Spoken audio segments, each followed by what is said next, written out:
Ficar de pé, né? Em reverência à palavra também. Salmo 107. A partir do versículo 1 nós vamos ler.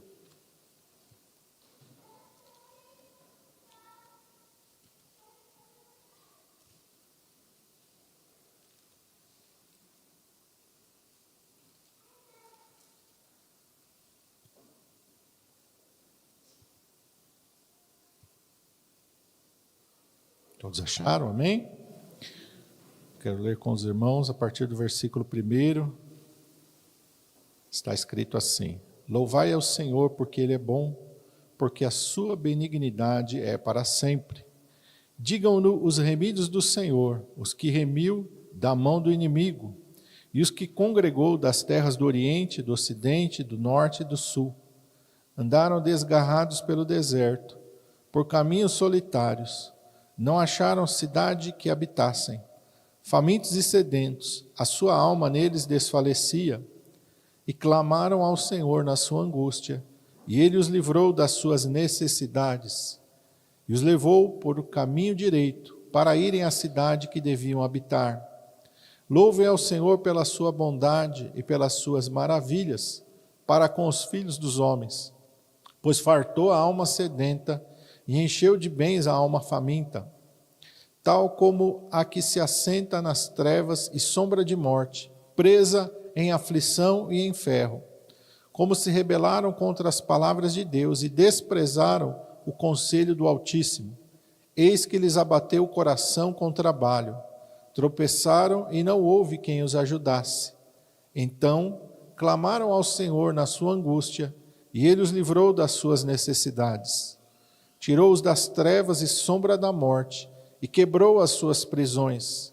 Louvem ao Senhor pela sua bondade e pelas suas maravilhas para com os filhos dos homens, pois quebrou as portas de bronze e despedaçou os ferrolhos de ferro. Os loucos, por causa do seu caminho de transgressão e por causa das suas iniquidades, são afligidos. A sua alma aborreceu toda a comida e chegaram até as portas da morte. Então clamaram ao Senhor na sua angústia, e Ele os livrou das suas necessidades. Enviou a sua palavra e os sarou, e os livrou da sua destruição. Louvem ao Senhor pela sua bondade e pelas suas maravilhas para com os filhos dos homens. E ofereçam sacrifícios de louvor, e relatem as suas obras com regozijo, os que descem ao mar em navios, mercando nas grandes águas. Esses veem as obras do Senhor e as suas maravilhas no profundo, pois Ele manda e se levanta o vento tempestuoso que eleva as suas ondas. Sobem aos céus, descem aos abismos, e a sua alma se derrete em angústias. Andam e cambaleiam como ébrios, e esvai-se-lhes toda a sua sabedoria. Então clamam ao Senhor na sua tribulação, e Ele os livra das suas angústias. Faz cessar a tormenta e acalmam-se as ondas. Então se alegram com a bonança, e Ele assim os leva ao porto desejado. Até aqui. Vamos orar. Pai, em nome de Jesus, nós te agradecemos e te louvamos por esta palavra, Senhor. Porque, Senhor, esta palavra não é uma palavra humana, nem uma palavra filosófica, nem religiosa, mas é a palavra viva do Deus vivo e poderoso. E o Senhor nos deu esta palavra nesta manhã para falar conosco, para nos instruir, para nos corrigir e para nos fortalecer. Santo Espírito de Deus, fala conosco através da tua palavra. Usa, Senhor, a minha vida, eu te peço, em nome de Jesus. Amém. Os irmãos podem se assentar. Esse salmo ele nos fala sobre as misericórdias de Deus, sobre a nossa fragilidade, sobre as nossas imperfeições, mas ele deixa bem claro a misericórdia do Senhor para com as nossas vidas. E aqui no versículo 1, o salmista fala do caráter de Deus. Quem é o nosso Deus? E ele diz no Salmo 1, louvai ao Senhor porque Ele é bom. Deus é bom, irmão. Deus é bom. ainda que nós estejamos enfrentando lutas, tribulações, ainda que nós estejamos enfrentando situações de dor e de aflição, nós nunca podemos nos esquecer que Deus é bom, muito melhor do que nós. Porque às vezes nós achamos que nós somos bons. Qual é o ser humano que nunca olhou para si mesmo e disse, não, eu sou bom. Não olha para mim, eu sou bom. Qualquer coisa que a gente faz boa, a gente já fica pensando, nossa, como eu sou bom, graças a Deus que eu sou bom. O ser humano é assim. E às vezes hoje em dia é até comum, né? As pessoas vão fazer alguma coisa boa e já vão filmando e tirando foto, para mostrar e colocar nas redes sociais, como eu sou bom. Olha como eu sou bom, olha como eu sou uma pessoa nota 1000. E às vezes faz mais pelos likes do que pela vontade de ajudar, às vezes, o próximo. Mas só para se autopromover. Mas mesmo que a gente faça alguma coisa na sinceridade do nosso coração, lá no nosso íntimo, o nosso coração bate palma para nós e fala, nossa, está de parabéns, isso é bom. Mas a palavra de Deus nos mostra, e Jesus disse, bom a um só. A bondade verdadeira, a bondade sem segundas intenções, a bondade sem a autopromoção, o autofavorecimento, ela só vem de Deus. Por mais que a gente tente fazer as coisas na bondade, sempre como seres humanos nós vamos, de alguma maneira nós estamos por trás daquilo também buscando um benefício para nós mesmos. Por isso que Jesus diz, bom só tem um. Sinceridade 100% só tem uma, só de Deus. Deus é bom, independente da minha maldade, independente da minha incredulidade, independente dos meus tropeços, nada que eu fizer vai mudar o padrão de Deus. Deus é bom. E nós somos bons quando? Depende. Depende das circunstâncias. Depende de quem e para quem. Porque a gente também sabe ser ruim, a gente também sabe ser mal. A gente também sabe fazer coisa ruim para os outros. É só pisar no nosso calo. É só não fazer o que a gente quer.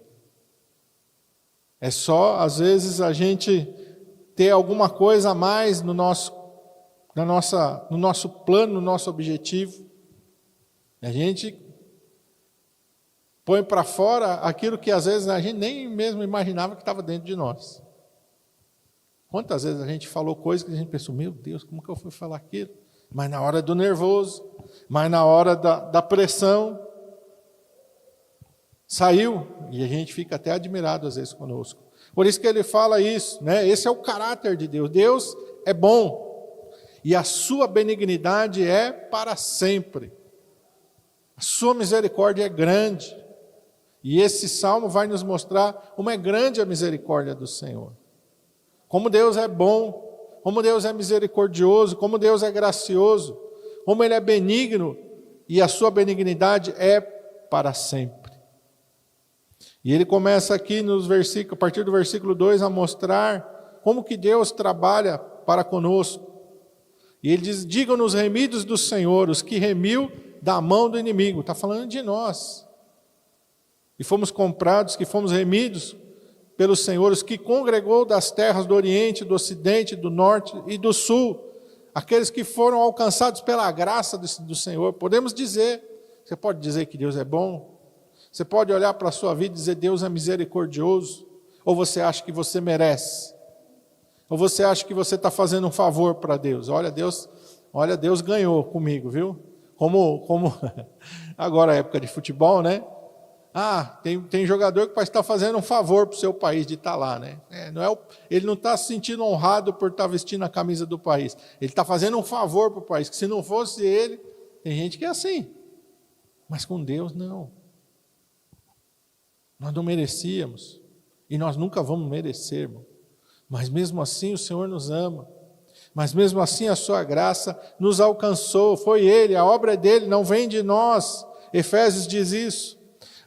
Versículo 4, andaram desgarrados pelo deserto, por caminhos solitários, não acharam cidade que habitassem, famintos e sedentos, a sua alma neles desfalecia. Irmão, isso aqui está falando no sentido tanto físico para Israel, mas está também falando no sentido espiritual para nós.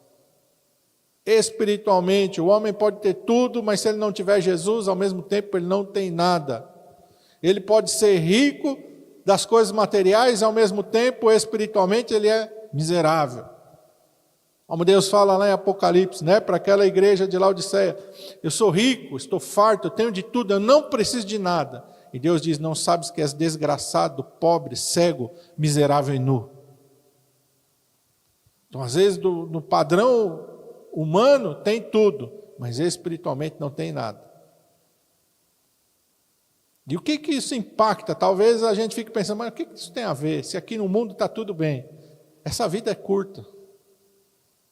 E as coisas do mundo passam rapidamente. Mas nós somos eternos. Deus colocou a eternidade dentro de cada um de nós. Quando nós partimos daqui, não é o fim. Nós temos uma eternidade para viver. E graças a Deus, que Deus, aleluia, no seu amor, na sua graça e na sua misericórdia. Versículo 6, e clamaram ao Senhor na sua angústia, e Ele os livrou das suas necessidades, e os levou por um caminho direito, para irem à cidade que deviam habitar. Aleluia!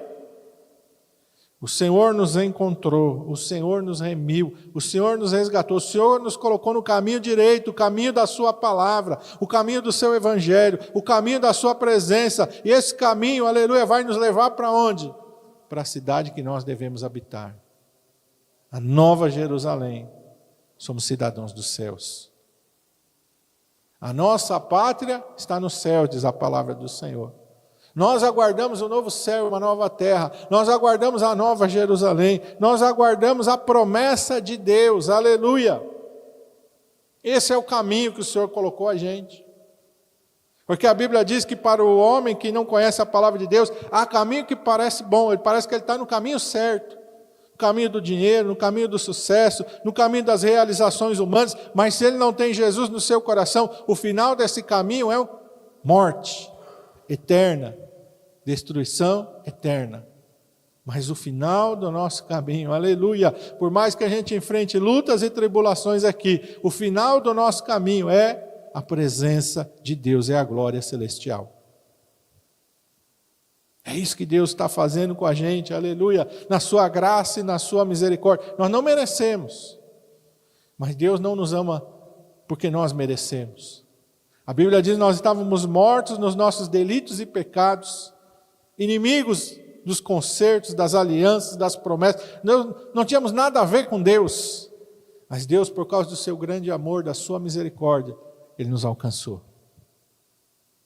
Ele foi nos buscar, aleluia. E o versículo 6 aqui vai dizer uma coisa que vai se repetir algumas vezes. Clamaram ao Senhor na sua angústia, e Ele os livrou das suas necessidades. O salmista vai nos ensinar no versículo 6, no versículo 13, no 19 e no 28, onde nós podemos encontrar livramento do Senhor, misericórdia do Senhor, vitória do Senhor, renovo do Senhor, força no Senhor. Ele vai dizer, e clamaram ao Senhor na sua angústia. Então, Ele vai nos mostrar o caminho para nós. Quantas vezes nós vamos nos encontrar assim, na dificuldade, no aperto, na tribulação. Mas se nós clamarmos ao Senhor, se nós buscarmos ao Senhor, nós vamos encontrar a resposta do Senhor, aleluia. Salmo 50, ele diz, invoca-me no dia da angústia, eu te livrarei e tu me glorificarás. Buscar-me-eis e me achareis, quando me buscardes de todo o vosso coração. Então, qual é aquilo que eu tenho que fazer? Qual é a instrução de Deus para a minha vida? Sempre buscar o Senhor. Sempre clamar ao Senhor. Sempre estar voltado para o Senhor.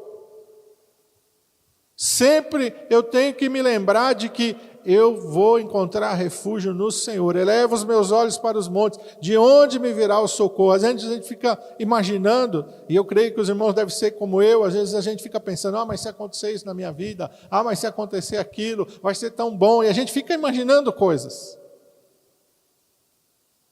Mas a palavra de Deus diz que o nosso socorro vem do Senhor, é Deus que põe a mão. E Deus não precisa, irmãos, da ajuda do homem. Quando José vai para o Egito, ele vai sozinho. Ele não tinha ninguém que intercedesse por ele ali. Ninguém que o favorecesse. Ninguém que tivesse influência para ajudar ele. Porque às vezes a gente fica pensando nisso. Deus podia tanto uma pessoa e tal. Mas ele não tinha ninguém por ele, a não ser o Senhor. Quando Daniel e seus amigos vão para a Babilônia, eles não têm ninguém por eles. Não tem nenhum amigo na corte que os favoreça. A Bíblia não diz isso. Não, ali está o Daniel, pô, eu conheço ele. Vamos dar um jeito de colocar ele aqui no palácio. Vamos dar um jeito de ajudar ele. Eu conheço ele. Não. Foi Deus que agiu e que o colocou lá. Quando Davi vai ali para aquela batalha, para levar suprimento para os seus irmãos, ele não vai ali na ambição, eu vou chegar lá e Israel vai estar em dificuldade. Ele nem sabia como é que estava, porque não tinha notícia. Ele vai ali para colher notícia. Ele não sabia se estava vencendo, se estava perdendo. Ele não sabia se o exército de Israel era mais forte ou se o exército dos filisteus era mais forte. Ele não sabia de nada. Ele vai ali e quando ele chega lá, ele se encontra numa situação mais difícil ainda. Porque o exército de Israel está covardado, e o exército dos filisteus tem um campeão, tem um gigante, tem alguém que nenhum dos filhos de Israel sequer tem coragem de fazer frente a ele. Quando Davi chega ali, não é que já tentaram 5, 6, não. Golias está se apresentando, e a Bíblia vai dizer que por espaço de 40 dias ele está se apresentando, e ninguém tem coragem. Davi não entra na fila, cadê a fila aqui de quem quer uma chance? Não. A chance, a oportunidade, quem abre é o Senhor. E não foi moleza, foi moleza? Vem aqui que você passar aqui vai ser tudo molezinha para você. Não. Foi para a guerra. Ele estava no exército? Não. Ele tinha obrigação de lutar ali? Pela idade, não. Podia dizer, não tenho nada a ver com isso aí. Mas ele se colocou e a oportunidade quem abriu para ele foi o Senhor. Através do quê? Do momento difícil. E às vezes nós não queremos viver momento difícil. Às vezes nós não queremos passar pela luta, pela tribulação, porque a gente acha que dali não vai sair nada que nos favoreça. E às vezes pode ser o contrário. Deus está permitindo aquilo para no meio daquela luta nos favorecer. Como ele fez com Davi. Quem era Davi antes de enfrentar Golias? Quem conhecia Davi? O rei sabia da existência de Davi? Quem sabia da existência de Davi? Mas Deus usou aquilo para favorecê-lo. Por isso que a Bíblia diz que Deus age em todas as coisas e faz com que todas as coisas cooperem para o nosso bem. Da mesma forma, Daniel e seus amigos foram levados para a Babilônia e foram levados como cativos. Quem sabe eles viajaram de Jerusalém até a Babilônia acorrentados, amarrados. Foi incômodo, foi difícil, mas Deus tinha um plano para eles lá. E assim Deus faz conosco. E aqui o salmista vai mostrar isso.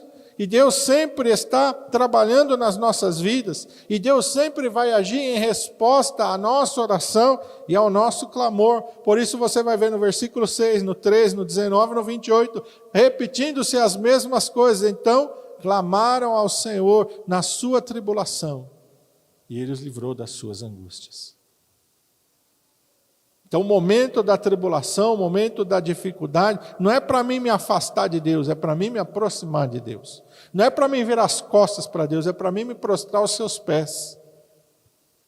Não é para eu achar que Deus esqueceu de mim e me desamparou. É para eu saber que no meio da minha tribulação, Deus está agindo, Deus está movendo, Deus está no controle. E Deus vai tornar aquilo em bênção para a minha vida. Eu posso até não imaginar como, eu não sei como que Deus pode fazer isso aqui virar bênção para mim. Eu não imagino como é que essa situação difícil aqui, Deus pode transformar em algo positivo para a minha vida. Mas se você olhar para a palavra de Deus, a palavra de Deus diz que Deus age em todas as coisas. Ele está agindo em todas as coisas. E qual é o propósito de Deus? Me prejudicar? Não. Me favorecer. Mesmo que eu não esteja entendendo nada. Quem sabe Daniel e seus amigos olharam, meu Deus, agora estamos sendo levados de escravo, o que vai ser de nós? Que futuro nós vamos ter? Quem iria imaginar, irmão? José também não podia imaginar o futuro que Deus estava preparando para ele, humanamente falando. Ele sabia que Deus tinha promessa, mas humanamente as coisas não estavam boas. A mesma coisa somos nós. Muitas vezes nós vamos olhar e parece que está tudo indo por água abaixo. Mas quando nós olhamos para a palavra, nós estamos vendo que Deus está conosco. Ainda, Davi diz em Salmo 23, ainda que eu andasse pelo vale da sombra da morte, não temeria mal algum. Por quê? Qual era a certeza que tinha no coração de Davi? Porque tu estás comigo. Deus está comigo. Eu não estou sozinho nessa não. Deus está comigo. Então, no momento da tua luta, da tua tribulação, pensa, Deus está comigo.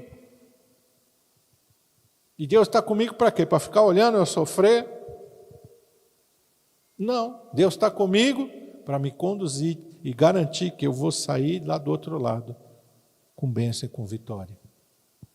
Ele é que vai garantir que eu tenha bênção e que eu tenha vitória. Não é a minha força. Ah, mas eu não consigo. Não conseguimos mesmo. Ah, mas eu não estou vendo saída. Nós não vamos ver mesmo.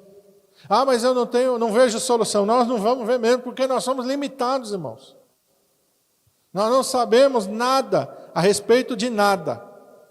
Mas Deus sabe tudo a respeito de tudo.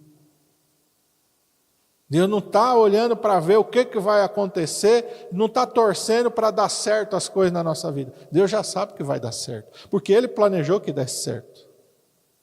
Ele já planejou, já está no plano dele.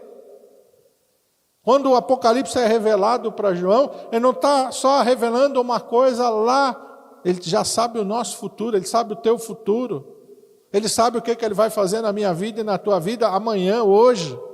Daqui a 5 anos, daqui a 10 anos, ele já sabe o que ele vai fazer, já está escrito.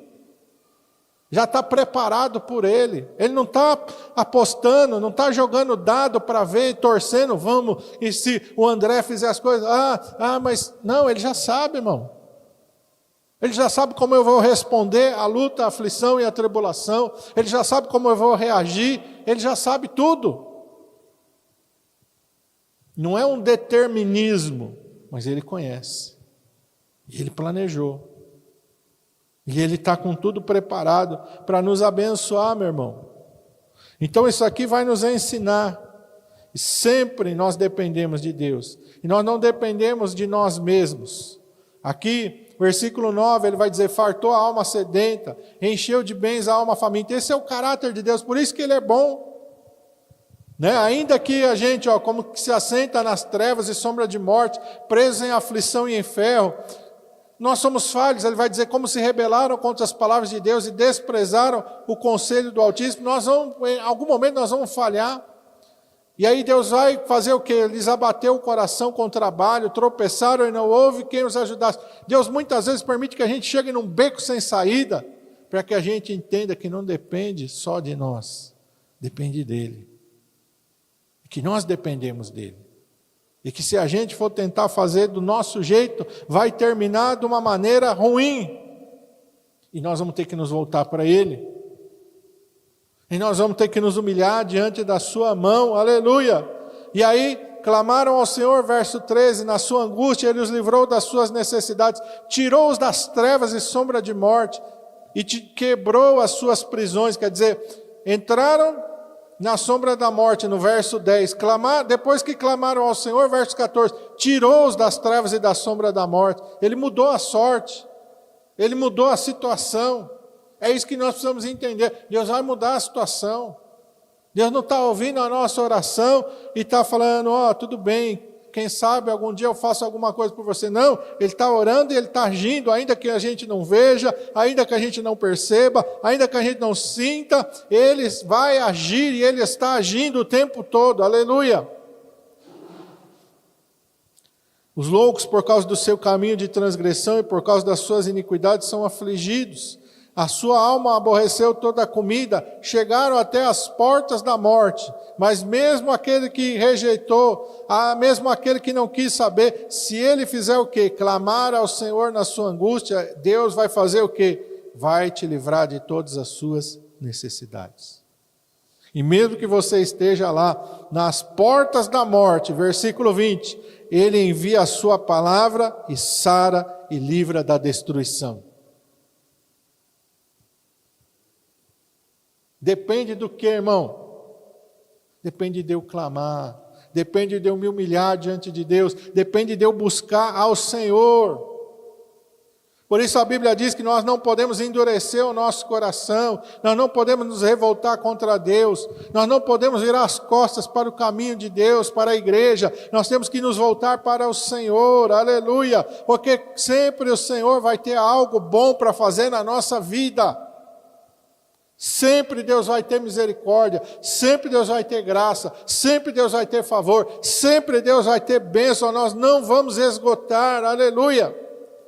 Louvem ao Senhor pela sua bondade, pelas suas maravilhas para com os filhos dos homens. Ofereçam sacrifício de louvor e relatem as suas obras com regozijo. E aí ele vai falar daqueles que vão para o mar, que veem as obras do Senhor, as grandes... eu nem imagino, irmão, não faço ideia do que é uma tempestade em alto mar. Mas deve ser um negócio meio tenebroso, né? Você está ali no meio do navio e de repente onda, e às vezes no meio do mar pode dar onda de 20, 30 metros. E por maior que seja o navio, aquilo vai chacoalhar, você vai olhar para um lado, não vai ver terra, você vai olhar para o outro, não vai ver terra, você sabe que ali onde você está, um helicóptero não pode te alcançar, nem um avião pousar, você só depende de quem? De Deus, eu nem imagino. Às vezes eu tenho vontade de, um dia será que eu vou fazer um cruzeiro? Mas às vezes eu fico com medo, meu Deus, será que aquele navio no meio do mar ali, se der uma tempestade, vai chacoalhar até umas horas, já que eu não vou ali passar mal, ou sei lá, aconteceu algum acidente, já aconteceu? Não é brincadeira, né? Mas aqui diz aqui, sobem aos céus, né? Imagina a onda levando o navio lá para cima, depois descem até o abismo, né? Ele vai lá para baixo e a onda cobre ele, andam e cambaleiam como erva. Já pensou o navio balançando daquele jeito? Quem é que anda certinho lá dentro? Não anda. Está mostrando a nossa fragilidade diante das coisas do mundo, irmão. Se a gente for confiar na nossa força, é a mesma coisa que a gente lutar como navio no meio de uma tempestade. Não está mais no nosso controle. O homem por si só, ele não tem condição alguma. Diz aqui cambaleia, nós vamos andar cambaleando, nós vamos andar tropeçando, nós vamos andar sem direção nenhuma, se nós não buscarmos no Senhor, aleluia. Mas versículo 28 diz, então clamam ao Senhor na sua tribulação, e Ele os livra das suas angústias, e Ele faz o quê? Faz cessar a tormenta, e acalmam-se as ondas. Que é que tem poder de fazer isso? De se levantar no meio da maior tempestade, como ele fez com os seus discípulos, dizer, vento aquieta-te, mar acalma-te, e na mesma hora se faz uma grande bonança. Talvez a gente esteja no pior dia da nossa vida ou da nossa história, mas se nós confiarmos no Senhor, se nós clamarmos a Ele, Ele tem poder de fazer cessar a tormenta, acalmar as ondas, aleluia. Ele tem aleluia, poder de nos levar ao lugar desejado. Então nós temos que confiar, nos alegrar no Senhor. E lá no final ele vai continuar falando de várias coisas para nós louvarmos ao Senhor, mas lá a partir do versículo 41 diz assim, mas ele levanta da opressão o necessitado, para um alto retiro e multiplica as famílias como rebanhos. Os retos veem isso e alegram-se, mas todos os iníquos fecham a boca. Quem é sábio observe estas coisas e considere atentamente as benignidades do Senhor. E que isso tem a ver conosco, tem tudo a ver, irmão. Porque tudo que o salmista relatou aqui se passa na nossa vida e se passa na nossa história. Nós não conhecíamos ao Senhor, mas o Senhor nos resgatou. Nós não estávamos com direção nenhuma, mas o Senhor nos colocou no reto caminho. Nós não tínhamos perspectiva da eternidade, mas o Senhor está nos levando para uma cidade que é para nós, que Ele preparou para nós. Ele preparou para nós, irmão. A gente chega nesse mundo aqui, e a cidade que a gente chega não está nos esperando, a gente chega ali. Principalmente aqui, né?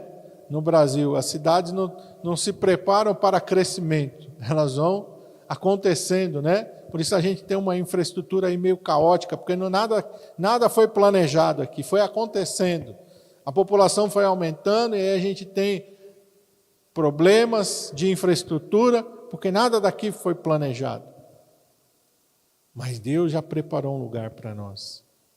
Deus já preparou uma cidade, Deus já preparou um endereço, Deus já preparou uma morada, Deus já preparou a nossa eternidade junto com Ele. Está planejado, está preparado, irmão. Está preparado a nossa roupa celestial, está preparado até o nosso novo nome. Deus já tem um novo nome para cada um de nós. Deus está tudo preparado. E aqui nós vamos caminhando e nós vamos, como ele diz aqui, em algum momento nós vamos falhar, nós vamos tropeçar, mas se nós nos voltarmos para o Senhor, Deus vai fazer o quê? Consertar. A Bíblia diz para nós entrega o teu caminho ao Senhor, confia nele, o mais tudo ele fará, ele vai fazer. Reconhece ao Senhor em todos os teus caminhos e ele endireitará as tuas veredas. Ele vai corrigir, ele vai nos exortar, ele vai nos repreender. Como pastor, ele vai, em algum momento ele vai pegar, opa, está errado, vem para cá. Está errado isso, não, é assim. Nós vamos passar por luta, nós vamos passar por tribulação, mas nós nunca vamos estar desamparados. Ele diz na sua palavra, nunca te deixarei, jamais te abandonarei. Jesus disse, aquele que vem a mim, de maneira nenhuma, eu lanço fora. Mas é necessário nós nos arrependermos, é necessário nós nos quebrantarmos, é necessário nós nos humilharmos, é necessário nós nos voltarmos para o Senhor. É necessário nós colocarmos como prioridade da nossa vida o Senhor. Prioridade da nossa vida, qual é, irmão? Qual é a prioridade da nossa vida? Tem que ser o Senhor. O nosso erro é que nós colocamos outras prioridades na nossa vida. A nossa falha é que muitas vezes nós damos mais valor para as coisas que não deveríamos dar valor. Em primeiro lugar, o reino de Deus é a sua justiça. Nós vamos ser testados, nós vamos ser provados, irmão. José foi testado na casa de Potifar. Daniel foram testados logo que chegaram, entraram no palácio, o primeiro dia já teve prova, já estava lá o manjar do rei, a prova já estava ali. E depois você vai olhar, Sadraque, Mesaque e Abednego vão ser provados de novo, vão ser levados diante da estátua. Daniel vai ser provado de novo, vai para a cova do leão, continua orando, nós vamos ser provados, irmão. O que é mais importante para nós? É onde nós estamos? É onde nós chegamos? Ou é Deus que nos conduziu até lá? E Daniel estava diante dos manjares. O que é importante? É onde eu estou? Estou no palácio. O que é importante? Eu vou segurar aqui a minha condição no palácio e eu vou comer do manjar do rei para mim não queimar meu filme com o rei, porque senão o rei pode ficar com raiva de mim e me tirar do palácio. Era isso que Daniel estava preocupado, irmão? Não, é Deus em primeiro lugar. Então isso a gente tem que entender. Se eu não me curvar aqui diante da estátua, eu estou aqui, Deus me colocou aqui para administrar a província da Babilônia, eles estavam administrando a província da Babilônia, Sadraque, Mesaque e Abednego, nós vamos perder aqui nosso cargo, nós vamos perder nosso salário, nós vamos perder aqui a nossa posição, se a gente não se curvar, Deus vai entender. Não, Deus não vai entender. Deus só entende fidelidade. Deus só entende amor e compromisso com Ele em primeiro lugar. Eles foram testados. Vou parar de orar por um espaço de 30 dias, porque o decreto do rei é que por um espaço de 30 dias ninguém deve orar. Então o Senhor vai entender que durante 30 dias eu não posso orar. Ou eu não posso orar publicamente. Ou ninguém pode saber que eu estou orando. Nós vamos nos vender por causa dessas coisas? Ou Deus vai continuar sendo a nossa prioridade? Eu vou para a cova dos leões, mas sem orar, não oro. Porque eu sei quem me trouxe até aqui. Porque eu sei quem garante a minha vida. Porque eu sei quem está no controle da minha história. Deus não só está no controle da minha história, mas está no controle da história do rei. Deus também não está só no controle da minha vida, mas também está no controle da história dos meus inimigos que armaram para mim. Deus está no controle da vida deles também. Deus está no controle até do leão. E o leão só vai poder me comer se Deus permitir. Se Deus não permitir, ele não vai poder fazer nada contra mim. Como não pôde. Deus enviou seu anjo e fechou a boca do leão. É isso que nós precisamos saber, irmão. Porque às vezes nós honramos mais os homens do que a Deus. Porque às vezes nós honramos mais alianças humanas do que compromisso com Deus. Aí depois a gente quer experimentar o que eles experimentaram. A gente quer viver o que eles viveram, não. Primeiro tem que vir a fidelidade. Primeiro tem que vir um compromisso com Deus. Primeiro tem que vir a submissão a Deus. Para que depois a gente experimente o que eles experimentaram. Porque, irmãos, eles não tiveram medo. E não foi medo de ser mandado embora. E não foi medo de perder o emprego. Não, irmão, era a vida que estava em jogo. Como a gente tem visto, irmãos, aqui, nós não temos visto dessa maneira, mas se a gente for aqui, pertinho, para a África, nós vamos ver. Essa é a realidade. Não faz muitos dias eu coloquei lá o testemunho e mandei para os irmãos de uma senhora que levou um tiro no rosto. Por quê? Ela não negou Jesus. O camarada deu um tiro no rosto dela, perdeu um olho. Aí Deus levou um irmão lá dos Estados Unidos e colocou ela frente a frente, conversaram. Uma senhora simples e humilde da África, pobre. Mas Deus disse para ele, no reino de Deus, ela está lá em cima para mim, tá? Esse mundo pode dizer que ela não vale nada, que ela não tem valor nada, mas para mim ela é preciosa. Porque quando a vida dela foi colocada em risco, ela disse, não nego. Então, irmão, nós temos que acordar para isso. Nós estamos aqui, mas nós temos que entender que Deus tem um propósito em nós. E Deus quer nos levar, mas pastor, graças a Deus o Brasil não está nesse nível e eu oro para que nem chegue, eu também oro para que não chegue nesse nível. Mas às vezes a gente negocia as coisas de Deus por coisas mais baratas, mais banais, e não podemos, porque Deus tem um propósito para cada um de nós. Deus quer usar a nossa vida. Eu creio que Deus tem um propósito para o Brasil como nação. E Ele quer usar as nossas vidas, irmão. Deus quer usar a cada um de nós. Deus quer nos encher a cada um de nós. Quando eles estavam no Pentecostes ali, Deus não escolheu, eu vou encher aquele, eu vou encher aquele. Não, Ele encheu todo mundo que estava lá, irmão. Deus quer fazer isso em toda a igreja. Deus não falou, vou só os 11, eu vou encher só os 11 aí, porque o resto não tem cargo, porque o resto não tem... Não, irmão, Deus encheu todo mundo. E Deus quer encher a cada um de nós. E usar a cada um de nós. A igreja primitiva foi usada tremendamente, não só os apóstolos, mas a igreja como um todo. Deus quer usar essa igreja como um todo. A cada um de nós. Então não perca oportunidade. Eu não perco oportunidade, irmão, de evangelizar. Eu não perco oportunidade. Já perdi muito na minha vida. Hoje eu não quero. Oro, Senhor, não me deixe perder uma oportunidade de convidar as pessoas para vir na igreja. Não tenho vergonha de convidar, não. Vamos na igreja. Vamos assistir um culto. Convide as pessoas para vir na igreja. Convide as pessoas para estar aqui. Você não pode? Tem a transmissão do culto lá no YouTube. Lá, assiste lá.